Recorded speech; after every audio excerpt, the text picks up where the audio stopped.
อให้ช่วยกันตรงนี้ครับแล้วไม่มีปัญหาอะไรเลย ทุกอย่างเนี่ยจะบอกให้ท่านตามขั้นตอนที่มันเกิดเหตุการณ์ยังไม่ได้ไปคิดเรื่องนั้นเพราะว่าเขายังไม่ได้ตอบสนองว่าเขาจะไม่เข้านะครับเมื่อวานก็คุยกันดีพอสมควรนะครับ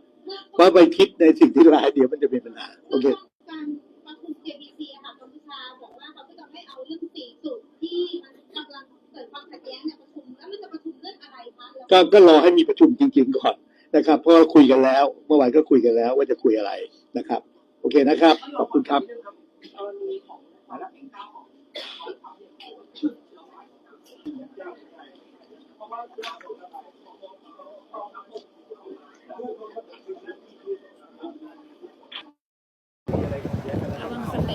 การที่จะทำให้มีความพร้อมในการที่จะรักษาประ